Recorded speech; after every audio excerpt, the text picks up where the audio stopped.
Welcome back, our dear listeners, to Paradigm. Hope everyone is having a great week. And if not, we're about to make it slightly better, as today I'll be speaking to yet another powerful female entrepreneur, author, mom, wife, you name it. Nezha Alaoui is an awarded activist for female leadership and an impact influencer with an active community of 3 million followers. Starting her career as a photographer for the United Nations, she has founded the Mayshad Group, a woman-centric enterprise dedicated to leadership, development, diversity, and inclusion. Nezha is also the force behind Women Choice, a New York-based agency focused on implementing diversity and inclusion initiatives. Today, we'll dive into her incredible journey, the challenges she's faced, her vision for the future, and the personal values that drive her to make a lasting impact on the world. Nezha, today the spotlight is on you. Your beautiful and inspiring story. And ever since I met you on the SME MasterCard event, I genuinely have to tell you, I was extremely inspired by Thank you so who much, you've become and Nina. who you are. So tell me a little bit, obviously, to start off about your childhood, early life in Morocco. How was that for you? Yes, so growing up in Morocco, definitely blessed to be in a place that is multicultural. We're in the north of Africa, so we're African, we're also Arab, but we're Europeanly educated, going Right. to a French school. And then what I always say is growing up in those countries, which are not the West, like the US or Europe, you get to encounter poverty in your day-to-day life. And I think it connects you to some values of social impact much more naturally than if I had grown up in a big capital such as London or Paris, where the poor person is the homeless in the street that I'm not speaking to. So growing up in Morocco, you go out from your home and then you have that homeless that your parents give the food to every day, and you're playing with your soccer ball around, and he gives you back the ball, Or he and sells apples yes, that exactly. day. And so, and for you, he's just another adult in your life. And then growing up, you just realize that he is another adult, but that has less means than the other ones. And then you want to help that adult. So yeah, so that's what I would say about growing up in Morocco, is it connected me to my values of social impact at an early stage. Right. And did you know already then what you want to be when you grow up, more or less? So the thing is, I think we all better know what we want to be when we're 7 years old than when we're 17 or 18. That's Because interesting. by the age of 18, when we're graduating from high school, we're a bit confused because we've gone through education, we've gone through also the pressure and the influence of what your family wants you to be, and they want the best for you. And sometimes the best is not following your passion, it's following a path that is much more classical and much more safe. And that's what happened to me. What happened to me is that at 7 years old, I wanted to be a social impact entrepreneur. I wanted to have a global presence. I was seeing myself in a plane and going from one place to another, speaking in conferences, running initiatives at an international level. And then when I finished my high school, definitely I was in a much more safe and a bit diminished, like vision of what my big dream is. And I started the first phase, entrepreneurial journey, from the age of 24 to 27, when I graduated from my business school. And then at the age of 27, I just said, okay, let's stop here and let's make that big change that I might be doing at the age of 40. And let's reconnect to who I really wanted to be when I was 7 years old. Right. And that's what I did. So at 27, I believe you got that dream job of taking a backpack, going into the United Nations, and working as a photographer, right, and a reporter. Yes. How was that experience for you? So the experience was amazing because it was an awakening journey. So when you decide to make that big leap in your life and to make that big change, of course, everyone that around you that loves you will try to rationalize you and tell you, no, it's crazy, just stay in your current life, it's safer than going on in this new unknown journey. And actually in that time, going on the field all across Africa in 5 different countries, Ethiopia, Mozambique, Senegal, Mauritania, and Haiti, which is not in Africa. Well, and being there for the World Food Program, being part of missions for the poorest people in refugees camps and so on, it makes you rationalize a lot on how blessed we are, For sure. all of us. And you mature much faster at that point. Exactly. And also how it gave me the right distance to be able to really question what my dream is and so on. Right. So not being so much around society and the pressures of society. So that's what it was for me. It was, on a personal level, a big awakening experience. On a professional level, this is what's going to shape me up for the next Right. 10 years of my life. Right. Any particular memory that you have from those years that kind of inspired you the most or left a mark on you? Yes. So the thing is, the World Food Program is an entity for poverty, but for both genders. So the strongest memory that I have from being on the field in those missions is the presence of women. It's how in these programs that touch poverty on children, on communities, women are the first one to be there lining up to become beneficiaries for their kids, for their families. And that's what struck me. It's the presence, the willingness, the hard work that women are willing to put to help their community, to help Right. their family. And that's when I came out of those missions, and in 2014. So I did those missions in 2011. And you were a mother at the same time, right? Exactly. And mother of 2 daughters, so it's kind of like that circle. I'm a woman, I'm a mother, I have 2 daughters who are the leaders of the next generation. I'm surrounded with these powerful women. Like, there was nothing weak about those women. There was nothing there was no pity to have towards Nothing to those women. question. Like, a lot to learn from them. And yes, and that's when my passion for women's empowerment started. Right. And this is when Mayshad Group came to be, if I'm not mistaken? Yes. Okay, tell me a little bit about that. So the story of Mayshad is, first of all, the name is from the first syllabus of the names of my daughters, Right. Maysoon and Shadeen. And at that time, I didn't know what it was going to be. And so I created a company in Morocco.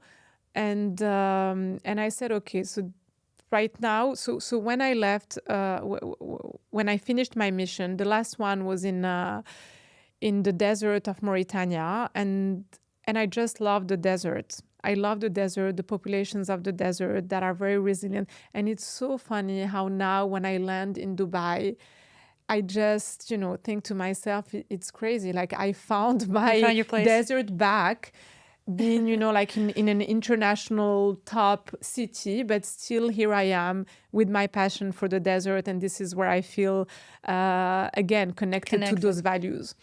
So the desert is amazing because it's a place where you're connecting to yourself, and the communities there are very resilient and very, also very spiritual, very, very poetic as well. Like a lot of poets came out from those nomadic tribes yeah. in Mauritania and the south of Morocco. You're so connected to nature at that point. Yes, that it's natural. Exactly. And so it's inspiring. So my next phase after the United Nations, created Mayshad and said, okay, I want to spend time in the desert of Morocco, the Saharan desert, which was a bit of a contested area with a lot of mystery about it and so on. So I said, okay, let's go. It's my country. Let's learn about it.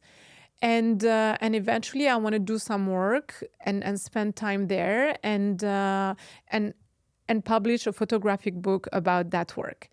So that's what I did, and Mayshad was the company that invoiced the work, because I got sponsors and so on. And so I don't know what it was. Was it an agency at the time? Was it?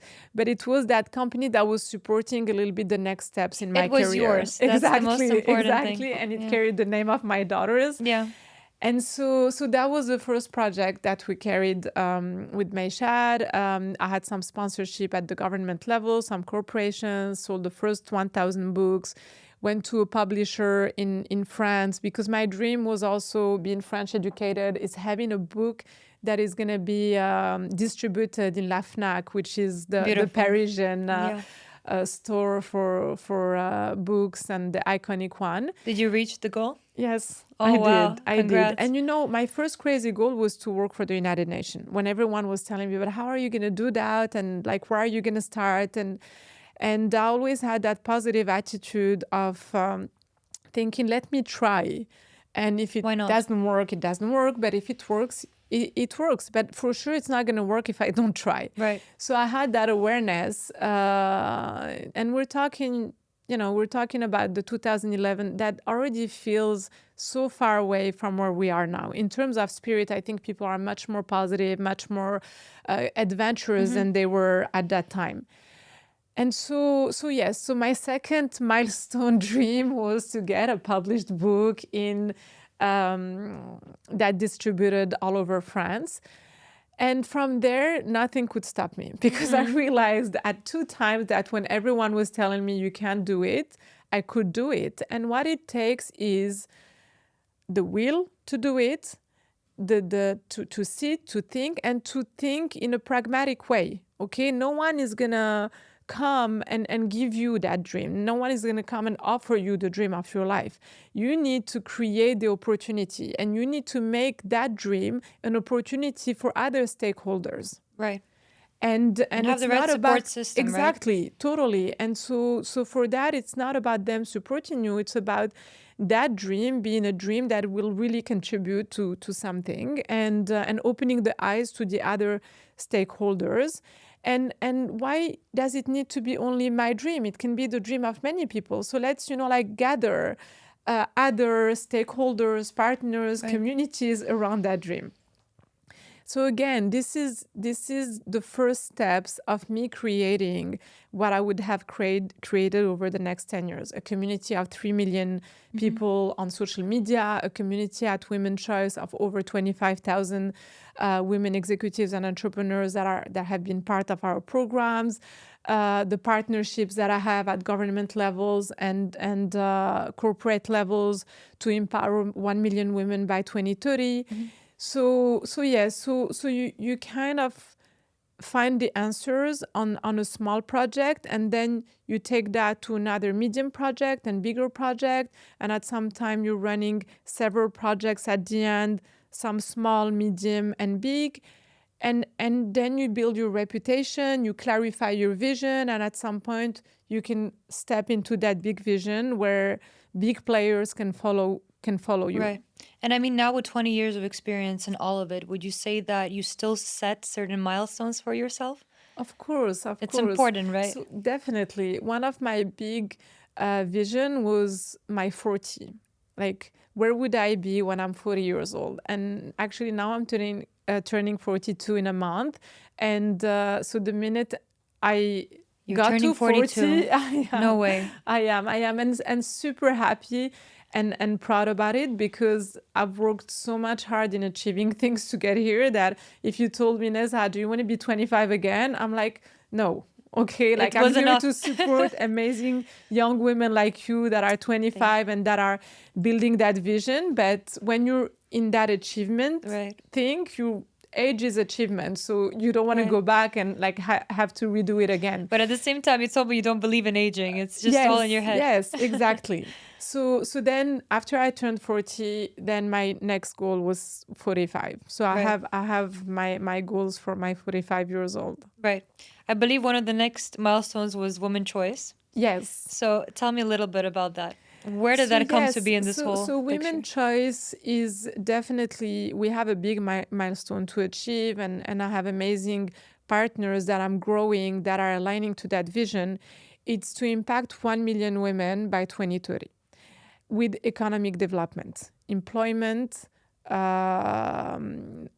small and medium enterprises with economic development. Worldwide or specific locations? In MENA region, MENA region / MEA region, because in reality, growing up in Morocco, as I said, you're part of the Arab world, but you're also part of Africa, and I've done a lot of work in Africa.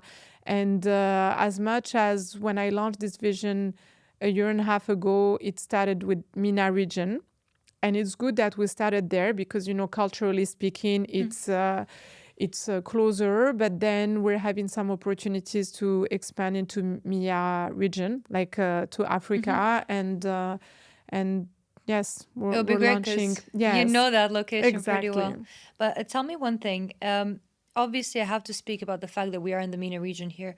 Would you say that even back in, the 90s and the early 2000s, did you ever have any sort of challenges in finding that support? As you said, you've had a lot of sponsorship from the government. Yes. Was there any challenges in that process, or it all went down smoothly? No, the challenges are always there, Always there. and they're still there now. Like I make it sound easy because You make it sound like again, it's as an entrepreneur, swish. I was Yes. telling you earlier that entrepreneurs tend to be positive people, because if they were the type to sit every day and to see how many challenges they had to face yesterday, they would just get discouraged. So an entrepreneur, and a successful entrepreneur, is simply someone who has the capacity to forget, the bad Rationally and move on. exactly, and to move on and to always look ahead. So yes, challenges definitely, and always, and in the region here, it took longer for the governments and the private sector to really align in their vision, and so but the thing that is key is that when you're facing a challenge, one, don't get discouraged, because life is full of challenges for everyone. Two, have the humility to re-question why you're facing this challenge. Some people, when there is a challenge, they just feel like, oh my God, like the world, or like God, or like this government, or this are playing against me and my idea. Get in And their in head. reality, exactly, in reality, maybe your idea is too much ahead for the time. Maybe your idea is not enough matured for it to work. Maybe your idea cannot properly be implemented. So you need to have compassion for the other key players, and think that they also have their limits and their limitation, and they also have their processes, and they have their compliance. And as much as your idea is a great idea, if it doesn't fit through that process, it can happen. And it's important to get their feedback, though, in these Exactly. situations. So you need exactly to be in that mindset that when they say no, it's not because, they don't you. want to help Yeah. you. Exactly. It's because there is a reason. And you need to be curious, to ask them for the feedback, and why, and how could it work, how differently. And sometimes it's when you have a big vision, you need, and I've learned that at the United Nations, Right. and also through the journey, you need to start with a small pilot. Okay, so you want to impact 1 million women, great, but how do you impact 100 women? Right. Okay, and so start with that, and then let's prove that we can make it on 100, and then we multiply things. And you test all the challenges that come with that 100. Exactly. It's going to be so much easier after that to Totally. enter bigger amounts. But would you say that, women choice was kind of like that evolutionary step from Mayshad Group? Was that like the next step for you? Yes, so I have to tell you a secret. Women Choice started as Mayshad Choice. Oh, okay. Yes, and so Mayshad was really my brand, and on Instagram I'm Mayshad Women, and I never changed that. And then we had the Mayshad mag. I had the Mayshad luxury handbag line for women at some point. Your daughters are popular and famous by now. Yes, they are, and they've been in front of the camera all their life. But they're super grounded girls who are working hard for their own big dreams.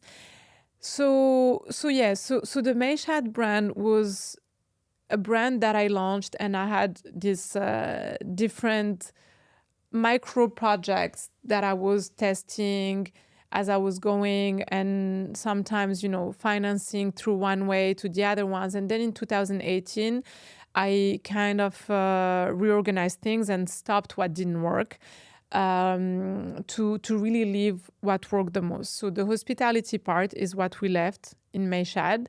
And then I launched Mayshad Choice, which was the organization that would work further with corporations and governments on women's empowerment and run programs and so on. And then a few years later, I turned it into Women Choice, which is a much stronger brand, like much more obvious. Because at the end of the day, Mayshad is a very personal brand. And if I came and I told you, okay, I have Mayshad Choice, then okay, I would tell you the story, that it's, the name of my daughters and everything, but it's not as obvious on what it stands for alone.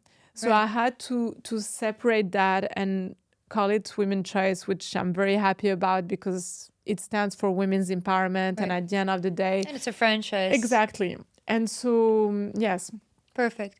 And you did mention the hospitality part. I believe that what you're doing there is absolutely great. So you could just give us a little bit Yes. more detail about that. So the hospitality part is what connects me back to my culture, to my to my roots. So it's a social enterprise, hospitality. So we have some riads in Rabat and Marrakesh, and we also train people to be part of the business as employees, but we also source all the ingredients from also some cooperatives that we help, because we also have the Mayshad Foundation that is still very active in Morocco. And now we're turning it into a sustainability eco resort and chain of Renovation of buildings, yes, etc., hotels as well. Beautiful.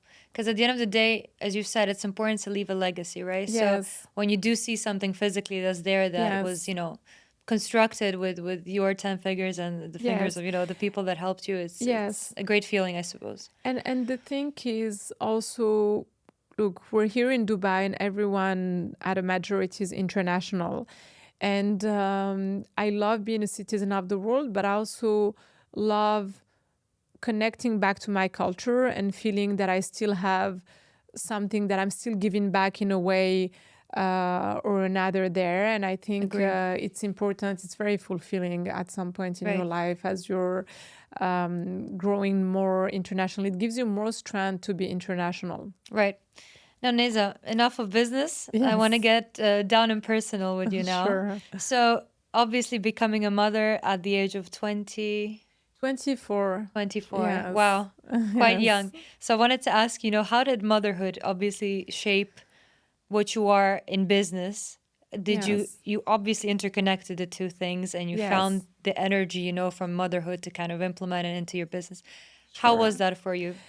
Yes, so motherhood is really something that I wanted at an early age, and I wanted to take on that journey with the responsibility that it has, because it gave me even more power to work hard for my dreams and to build that legacy and the leadership to inspire these little girls to one day also follow their own path.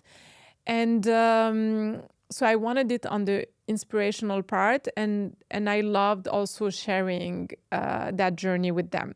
So I always say that my daughters grew up with me because, like as I was telling you, 24, I was definitely a baby. 27, I make some big life choices, and then but still an experience. Totally. Still, And 27 to 37, I was in total exploration, and they were part of it. So what I did is really to involve them as much as possible. They always knew that they were at the center of everything that I was creating. When I would publish a book, I would dedicate it to my daughters. Whether I'm in an interview or a conference, or I name would of your always company. exactly. So they were there. They were present.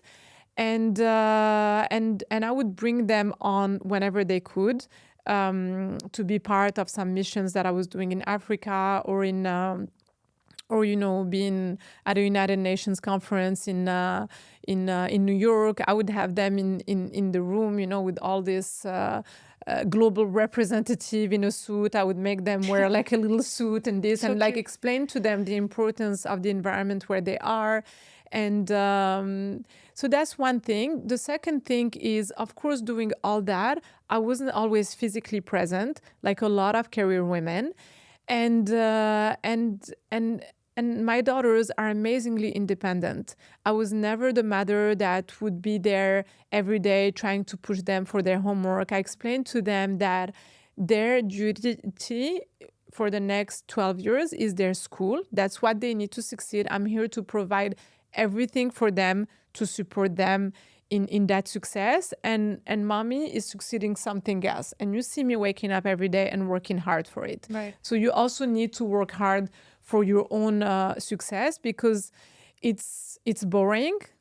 And I was, that type of mother to tell them, yes, school was boring for me when I was your age. It's boring, but you have to do it, because this is what's going to take you to the next phase of your life, with that educational recognition, to then go to university and finally study what interests you, Right. not like the whole boring middle school, high school Right.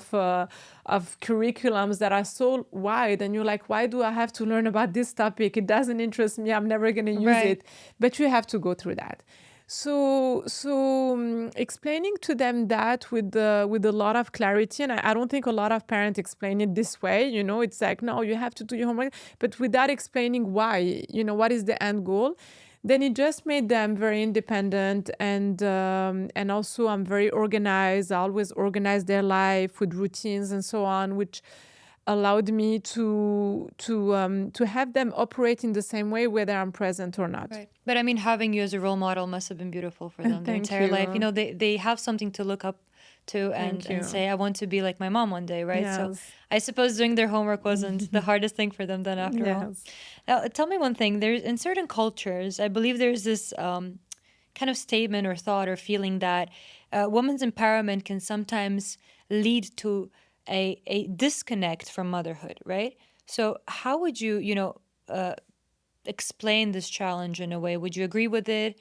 Would you Sure. disagree with it? So women's empowerment has evolved a lot over the past decade, and I've seen it evolving. So the empowerment piece is not the same today than it was 10 years ago, and of course, in different cultures, everyone tried their best in that journey, and some indeed totally disconnected from motherhood, where for them the empowerment piece was to choose their career versus choosing motherhood, or sometimes also disconnecting from the other gender, and feeling that, okay, if I have to succeed, then I need to push away every man around me, whether it's in my personal life or in my work life or so on, and toughen up, or in other ways, like some women in their own empowerment said, okay, then I need to give up on my femininity and I need to look like a man to compete with a man. And so, and that's because it was, that genuine trial and error and influences that came, that drove them in different directions. And so my theory, since I started this journey, was really to reconnect women to their femininity, reconnect women to their family values, reconnect women to being. We need to build a new leadership, a new feminine leadership, and it's not about becoming a man; it's becoming a strong woman, and becoming a strong woman doesn't mean becoming. Making the same mistakes that men made by being strong men in not including us as a gender. We need to be at a higher level. We're the 2.0 version of leadership. So we need to make sure to not exclude men from this journey.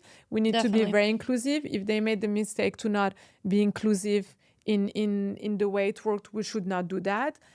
We're the mothers of next generation, meaning that it's not about having a child at home. As a woman, you're always thinking of the next generation. So we need to create a more peaceful world. We need to bring more softness in this authority of power, and more compassion. And so yes, so that's what I was preaching, and I'm seeing the world going there. Right. And now that I moved from the US to MENA region to do this work, I can tell you something, that what we will be finding as solution for women's empowerment in the next 10 years will be a great inspiration for the West. Because here it's Inshallah. very clear. No, and I promise you, because what's very clear is that at a government level, corporations, men do not want to disconnect women from their family. So whatever solution we're putting in place as Women's Choice, curriculums, programs, it's about teaching women how to succeed in their career while being mothers, while being family leaders. Right. And this is what got lost in the Western part of the world, and now they're struggling with it, and they're trying to find new solutions. And I think as the region has been really showing a lot of innovation lately, that is putting this region in the map differently on the space of gender inclusion, will be able to inspire others on some practices that we're going to find. Right. And it definitely helps that this region is very much family values are important, tradition is important, conservatism, morals, etc. It's very much highlighted here, which I have to say, having lived in 3 different countries in Europe, it lost it a little bit there.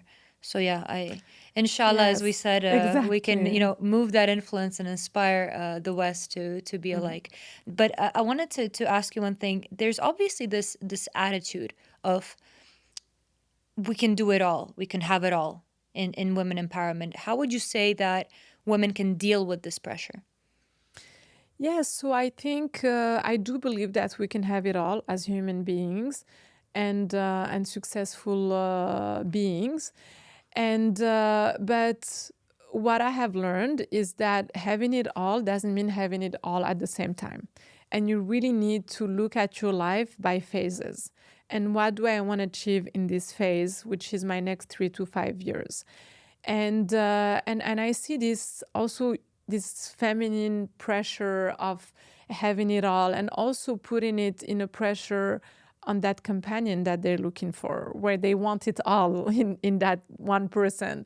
And yes, so it's not about having it all in a man, or a partner that you're looking for. I think you need to prioritize on what are the key values, the 3 key values that I want in that partner. What is the next thing that I want in my life, and to match them and function like that. Then, so when it comes to relationship, you need to provide yourself with a lot of things. Not everything needs to come from another person. Like the expectation, like happiness is not something that someone needs to give you. So don't expect a man to be happy. It's not his role, and it's not your role to be the primary source of their happiness. Right. So happiness is something that you figure out on your own, and then you meet another person that is a happy person that figured it out on their own, and that's like how we're even happier together. But it's important to be happy with yourself Exactly. before meeting Totally. that person. Then when it comes to work as well, the work relationship is to not expect, again, everything from that job to give you the salary, the passion, the vision, and to take you from with the logical, like progress from one step to another. No, your work is another home where that can nurture and incubate some initiatives that you have for your career, or some plan, okay? And one work versus another one, it's that one has a better potential to be the right home and incubator for that journey that you're seeing for yourself, rather than another one. And this is what you look for. But you need to be proactive in really defining what is your passion, professional passion, and what is the added value that I can bring, and what are the projects that I can lead within that organization and that work environment. Create something that's your own and kind of in that Exactly, micro exactly, environment, right? totally. And like being always an entrepreneur within a company, Right. or being an entrepreneur on your own, or if you're working in a company, because we work with a lot of career women, it's being an entrepreneur within that company and build your personal brand and have a vision and work hard for things to Right. happen. I absolutely agree with you. And I have to say, the happiest I've ever been within a certain organization or company is when I had a personal project that, I've created it from A to Z and I lead it. Yes, It's important because at that point, the leaders of that company, they get a very big benefit in a way because you exactly. have all of these employees that are working on their personal projects and are fully motivated. Nobody told Exactly. them to do it. They've created it on their own. So yeah, Totally. I mean, definitely that's the dream employees. yeah, completely agree with you. Yes. Now, tell me one thing. What piece of advice would you give to all those women out there that need to kind of like balance out their career aspirations and then their family or their partner Yes. or their personal life? Because at the end of the day, as you've said, we cannot have it all at the same time. Sacrifices need to be made, compromises Exactly. need to be made. So, how would you say would be kind of a way to balance this without, ruining Sure. a potential path for you? Yes. So yes, and here I'm gonna speak to women of all generation, and even the ones that are not mothers, because I'll tell you something, and I'm sure you'll relate to that. Women are the caretakers of their family, whether it's their kids or their parents or their siblings. So we have that responsibility always, like we think of others, we feel responsible for others, and it's the same as motherhood. So you have the family, then you have you as a woman and your self-love and your personal life and taking care of yourself and not just being the stereotype of the woman who is fully focused on her career, her family, and doesn't give herself anything, because you'll get worn out very Right. fast. And then you have the career, and they're not so within the family. I could put so the personal relationship, the partner is somehow a bridge between the time you give to yourself and the time you give to your family. It's that companion that gives you, support and happiness and pleasure, like in the relationship, not meaning that you're codepending on that, but it's you're sharing some personal moments, and at the same time you're integrating that person in your family environment. It's another person that you care about. Okay, so when I say the three, it's not that one is more important than the three. So the thing is, how do I take care of these three aspects of my life equally? And I will tell you something that I've learned over the time. I'm a very generous person, like a lot of women. And putting yourself first is not being selfish. Biggest sin is Because to disrespect yourself in front of God. exactly. Yes. And in reality, what is the common part to these three? It's you. Okay? You're the one who takes care of that family that you love. You're the one who is active in that workspace. And so you need to really focus on giving yourself the proper care and values to be able to be a great family, to be able to be a great partner, to be able to be a great employee or entrepreneur. So that's one thing that is important, and that's my number one advice to women, because women have forgotten to put themselves first over the years. And women's empowerment starts there. It's with them really starting that journey of self-love and of being okay to put themselves first. And there's a reason why on the plane during emergencies they say put the mask on yourself Exactly. first and then other people. Totally, Yeah. exactly. And yes, and so once we're okay with this priority, then we definitely need a strong sense of organization to be able to juggle everything. we need a vision, because to put a plan and to have a good sense of organization, it's easier to put a plan when you have a clear vision on what you want to achieve on all aspects. And yes, and of course, like these plans are like every beginning of the year in January, like think of like, what do I want to achieve in the next 12 months?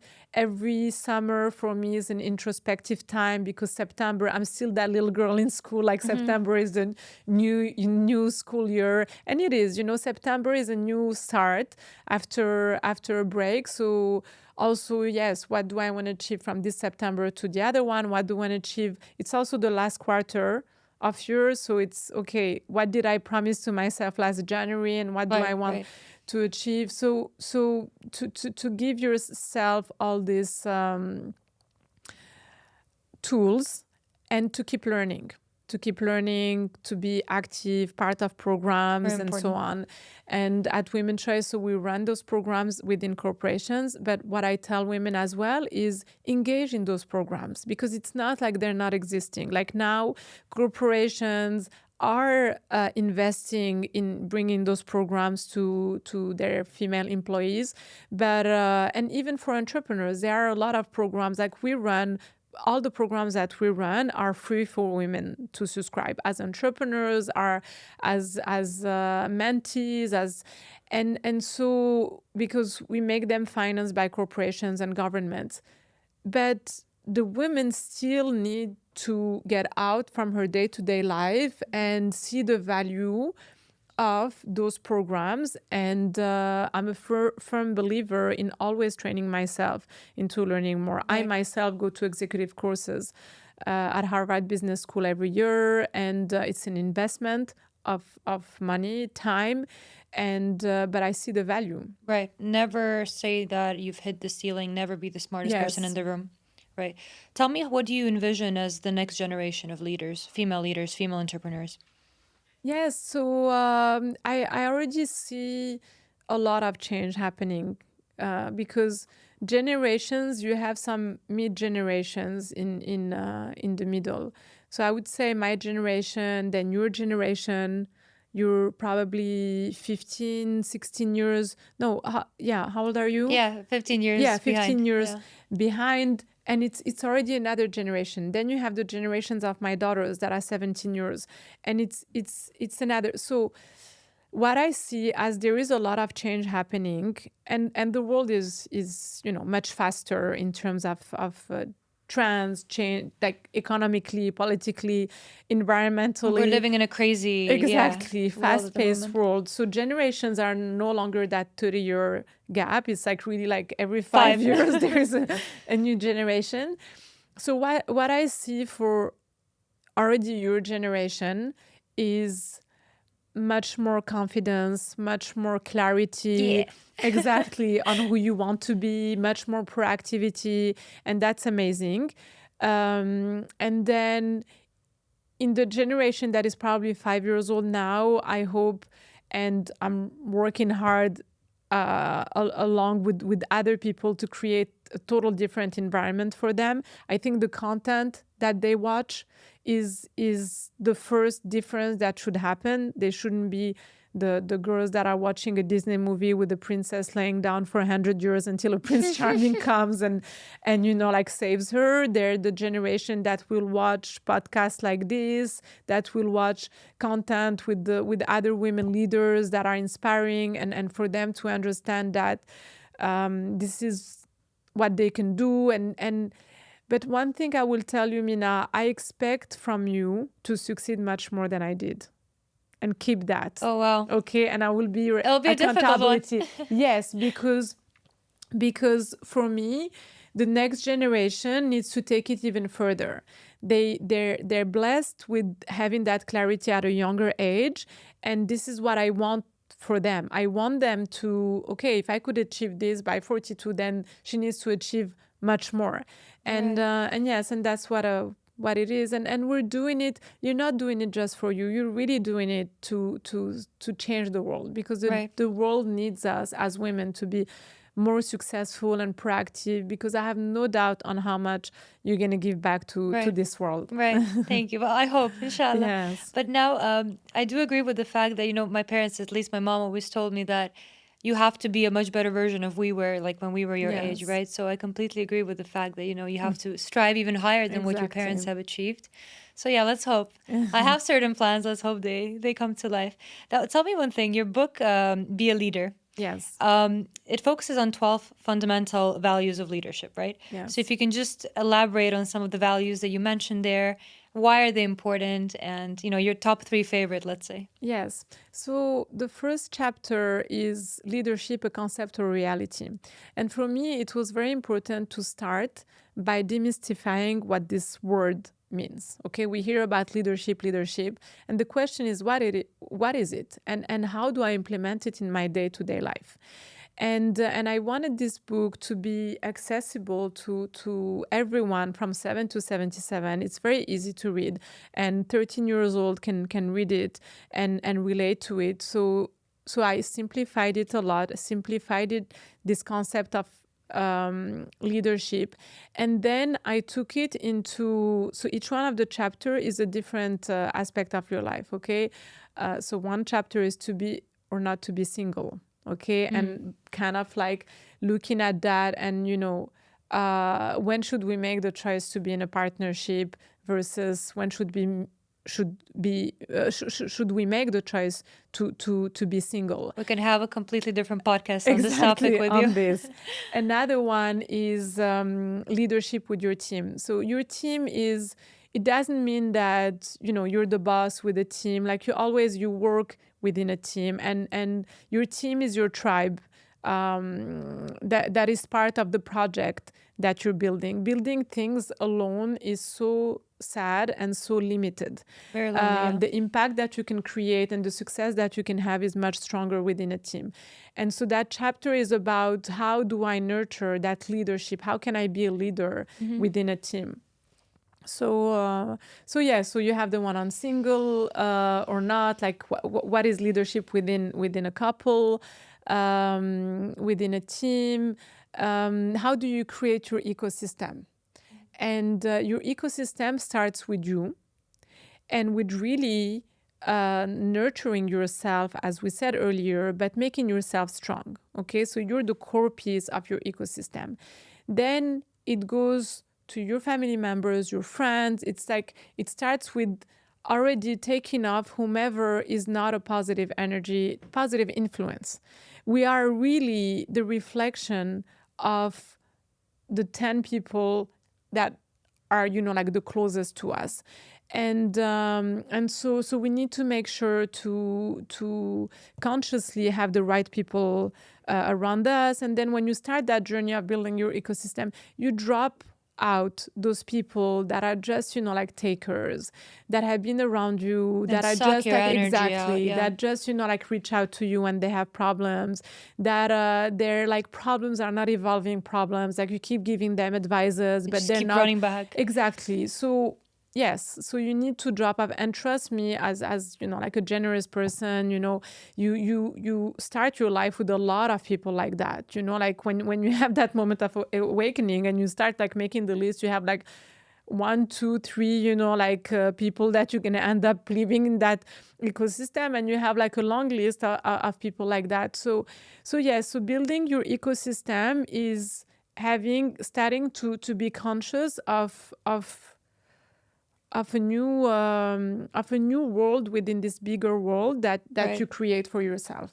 But then at the same time, increasing female representation in leadership is super important. But I wanted to ask you, how do you ensure, that this doesn't become this sort of like tokenism where women are actually given roles, but they don't have the power, they don't have the influence? So we enter some sort of toxic environment at this point. How do we ensure that that doesn't happen? Yes.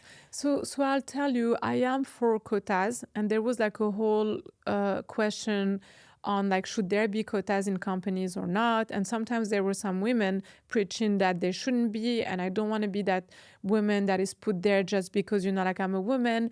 And in reality, no, the problem is we're reversing 2,000 years of a man that was created of a world that was created by man for man, and we had to fight to create our place, and our place, like our seat, the seats in this world don't even have the shape to include women. I'll just give you an example. Like if the world was like pieces of the puzzle, and each one of us is a piece of the puzzle, we're that piece that doesn't fit, and we had to force ourselves to fit, like Right. maybe cut like one piece, one arm here, like to fit. And this is not normal, and this is what we're realizing now, and this is why all this work is happening at many levels. So now, as I said, we need to start with the quotas. With the quotas, you create a space for women, and you do put women that are qualified and others that are less qualified. And then once like the room, the quota is full with those women, then of course like the quality starts, because this, you created the space, you have the women, and then there is the competition that starts. And of course like after, you replace the one that is less qualified by another one that is more qualified. But if you don't create that space consciously and you enforce it, then a lot of qualified women are not going to find their seat. They're going to be left hanging, yeah. Exactly. All right, I see. Well, very interesting discussion today. I do have two audience questions for you that came through our social media. So one is from Noura. She has a question for you. Hi, Nezha. Economic empowerment is crucial, yet in some cultures, rapid changes in women's roles can cause social tension. How do you address the cultural resistance that may arise when promoting women's economic empowerment in more traditional societies? So I believe she might mention societies such as, Africa, such as the places that you were So the living thing in. is, women's empowerment in general can be very wide, and I chose women's economic development, and women's economic development is very important because it doesn't touch with the limitations of religions or culture and so on. And so we need to really defend the women's economic development with taking any religious books, and there is no way where it is said that women should not make money or should not work. Women should have, in the most conservative cultures, they should prioritize their family, and but in reality, even the most conservative culture where women could not even step out to go to work, or sometimes there is insecurity as well that comes to it, there is remote working today. And so there is always a way for a woman to focus on generating revenues for her. Now, once she generates revenues, it gives her a much stronger position in society and within her couple, and then she can make the right choices for her. And the right choices is that a woman should not stay, in a violent household, and should not should educate her kids, should be able to also invest in their health, and she can only do that if she has that economic component. And puts herself first, as you said before. Well, Noura, hopefully that answers your question. Second question, and the last one for today, we have from Laura. Your journey is undoubtedly inspiring, but many might find it challenging to handle the pressures of being a single mom at a young age while building an empire. Do you see yourself as a role model for your daughters, or would you advise them to take a different path?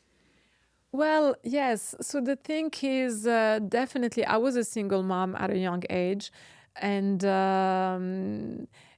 I wanted to really full on take on the responsibility, their financial responsibility for the first 10 years of my single mom life. And so it is challenging. I think what's important is, number one, to find ways to stay in a very amicable relationship with the father of your kids. And this is so important, by the way, because I see a lot of women who, even someone who has been violent against you or someone who has betrayed you, is not specifically someone who is bad for the kids. You have made a choice at some point to have children with that person, so give yourself the credit for having made that choice at some point. And don't So involve to the make kids. sure, exactly, to make sure that you're not just demonizing the person, and because that person is 50% of the identity of your kids, that you're destroying if you want to destroy their image to your kids, and so on. As a single mom, it means that you've divorced the person, and divorce is a legal paper that you've already achieved. Don't carry it on for like 10 years of fighting after that. And it doesn't mean that it's easy. And again, I'm not trying to make it easy, but yes, of course, there is a difference in the way everyone has like grown and this, but you have a project that you're sharing. You're like the co-owners of a project, which is the co-parenting of these kids, and you need to be very mature about that. Right. And that will make actually your single mom's life much easier. It doesn't mean that it's someone that is going to help financially. If it's just someone that can keep your kids when you have to travel for work, that's already an amazing support that you can get. Right. Because you can never trust more than a parent than having to hire someone out. So that's one thing. So trying to keep that relationship as amicable as possible. The second thing is also to reunite with your family and to try to have the support of your family. It's not the case for everyone. Sometimes some single mom are away from their families, but to create a sort of community around you of nice people that can support you, but again, don't be a taker. They're supporting you because you're supporting them as well on Right. other ways. And yes, it takes a village to grow a child. And as a mother, you need to understand it and to not isolate yourself from the Right. rest of the world. Right. And I mean, for sure, it's a difficult moment for anyone who's going Yes. through a divorce. But of course, now, as you can see, Laura, 15 years Yes. later, you take your Exactly. lessons out of it and you move on at the end of the day and you have a good relationship, which is Yes, the most totally. important thing. Well, Nezha, thank you so much for this inspirational conversation. You're beautiful inside and out. Thank you, And Nina. I want to thank you one more time for coming over to Paradigm. And we wish Yes. you the best of luck. Thank you. As we wrap up, I hope you are as inspired as I am by Nezha's life journey, and we look forward to seeing the continued positive impact of her work. To our listeners, stay tuned for more inspiring stories and insights on the next episode of Paradigm. Like, share, and comment your thoughts on this episode, and stay tuned to Entrepreneur TV Middle East. Until then, keep innovating, keep evolving, and keep reshaping the future. With you was Mina Vucic.